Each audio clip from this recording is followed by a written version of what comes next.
नमस्कार, आप देख रहे हैं एनर्जी टाइम्स। जैसा कि आप देख रहे हैं, आज 7वें चरण का मतदान है और तकरीबन दोपहर का समय हो चुका है। सकड़िया विधानसभा के अजगरा बूथ पे हम सब मौजूद हैं और यहाँ पे कुछ युवा मतदाता है जिनके मन में अपनी सरकार को लेकर के तमाम प्रकार की बातें हैं।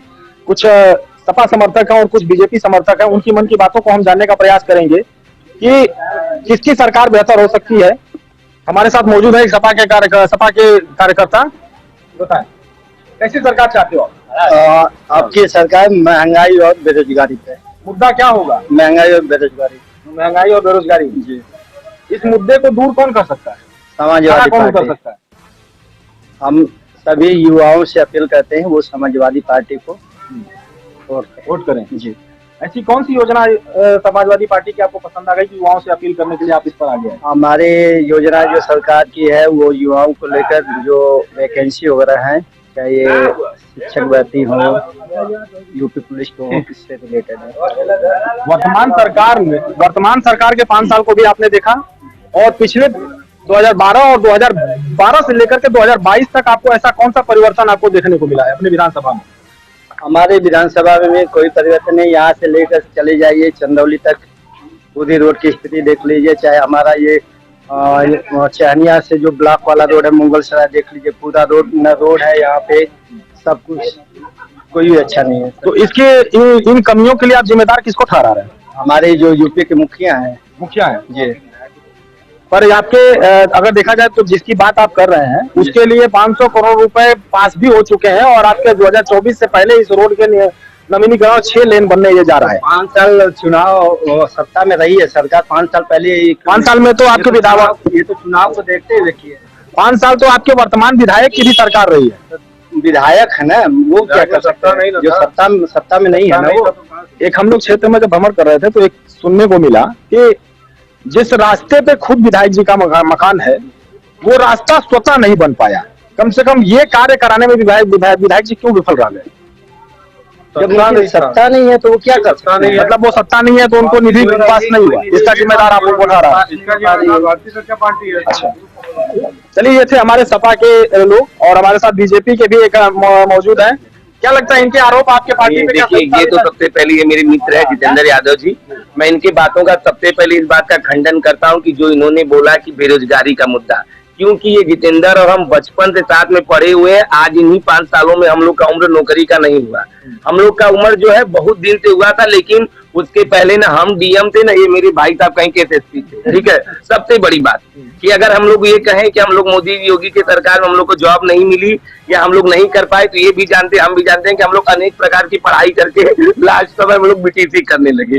हम लोग ये लगा कि कहीं तो नौकरी मिल जाए। अगर जितेंद्र की उम्र भी नियर अबाउट 30-32 साल की होगी तो ये 18 के बाद ही नौकरी करने की योग्य हो गए थे। ठीक है, और 18 से लेकर 28 तक इनको कोई सरकार क्यों नहीं नौकरी दे दी? देखिए, जो योग्य है, मैं ये कहना चाहता हूँ कि योग्य अगर कोई भाई यादव भाई हो, हिंदू में मतलब ब्राह्मण मियाँ मुसलमान कोई हो, जो योग्य है अब की बार भी जॉब पाया है। मेरे ही गांव में ब्राह्मण के 10 बच्चे, आप जाके पता लगा सकते हैं, बिना 1 रुपया दिए हुए सारे बच्चे नौकरी पाए हैं, क्योंकि 1 रुपया भी नहीं दिया गया।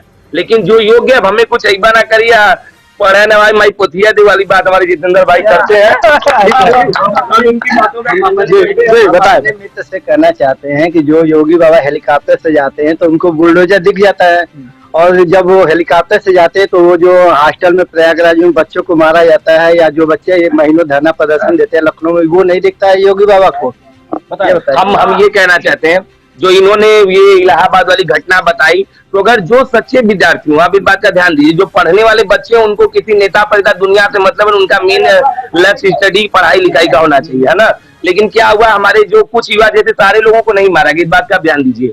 कुछ जैसे हमारे युवा थे कि हर जगह फालतू चैन पुलिंग करना, ट्रेन रोकना, आग लगाना, आगजनी करना, कुछ मतलब ये कोई उचित तर्क तो हुआ नहीं कि कुछ युवा थे इसलिए उनको मारा, कुछ को मारा गया, कुछ को छोड़ दिया। मतलब क्या सरकार कुछ लोगों को सुन करके मार रही है? जिन्होंने उपद्रव किया, मेरे कहने का ये मतलब है कि जिन्होंने सरकार के साथ उपद्रव का व्यवहार किया, जैसे कि हम ही नहीं कह रहे हैं कि हमारे यहाँ कितने लोग ब्राह्मण लोग भी मारे गए, इसमें हमारे भी बहुत सारे फ्रेंड सर्कल में है, वो लोग भी मारे गए। लेकिन क्या करना है कि जब कुछ नियम लग रहा है तो आप झुट्टा का आगजनी करने लग जा रहे हो, ट्रेन रोकने लग जा रहे हो, जिस उसमें हम ही ना लाद खाएंगे कि हमारे अब्बा लाद खाएंगे। जिस उत्साह के साथ आज आप अपने प्रत्याशी को जिताने, क्योंकि बताएं जितने उत्साह के साथ आज आप अपने प्रत्याशी के बारे में बात कर रहे हैं, सबको पता है कि हर कोई अखिलेश यादव जी से जाके नहीं मिलेगा, हर कोई योगी जी से जाके नहीं मिलेगा।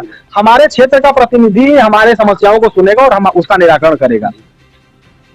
आपने 1.5 महीने से देखा होगा कि अगर आपने 1.5 महीने से देखा होगा कि जैसे देव पर्वों पे जो है कि देव जो है कि अपने शिवालयों में आ जाते हैं, वैसे ये चुनाव के समय जो है कि धरती पे भगवान नजर आ रहे थे। ठीक, और अब चुनाव आज अंतिम चरण में है, आज चुनाव स्थगित हो जाएगा और लोग अपने अपने जगह पे चले जाएंगे और फिर उसके बाद एक निर्णायक फैसले का इंतजार करेंगे। इन 1.5 महीनों में कौन सा ऐसा प्रत्याशी रहा जो यहाँ के युवाओं और बुजुर्गों और माताओं बहनों को जो है कि प्रभावित करने का अच्छा खासा काम किया? यही भाई साहब बताइए अपने बारे में, तो फिर हमने बारे में बताया भैया। तो सब लोग वही है, जीतने के बाद अपने घर पागल बनती है, चूतिया इज्जत पब्लिक।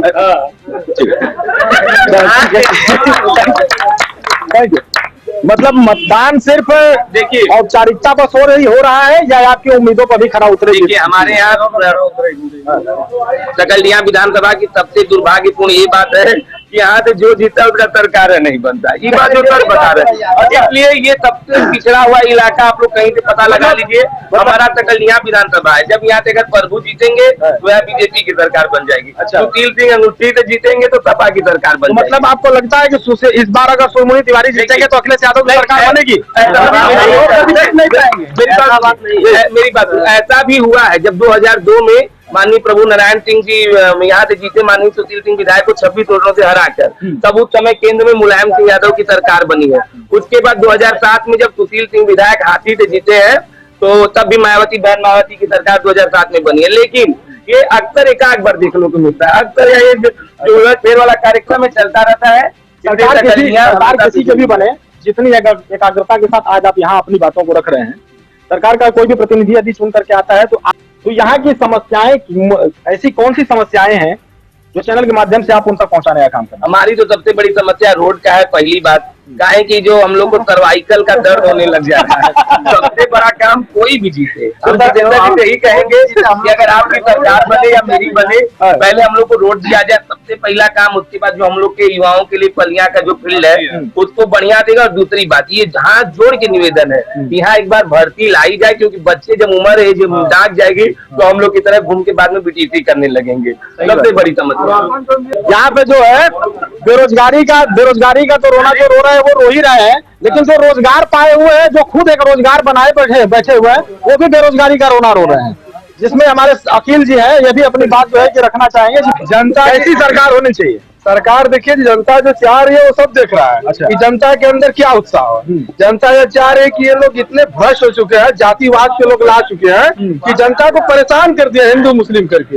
इनके अंदर कुछ नहीं है, बस हिंदू मुस्लिम है, जहाँ देखो वहाँ मुस्लिम हिंदू लड़ा रहे हैं। मतदाता भी तो जागरूक है, मतदाता भाई आप हिंदू जागरूक है, मार दी जा रही है सामने। अच्छा, उसका वोट उसको नहीं दिया दे पा रहा हूँ। NSD टाइम्स की खबरों से अप टू डेट रहने के लिए चैनल को सब्सक्राइब करें, लाइक करें, शेयर करें और कमेंट करें, और साथ ही साथ बेल आइकन दबाना ना भूलें।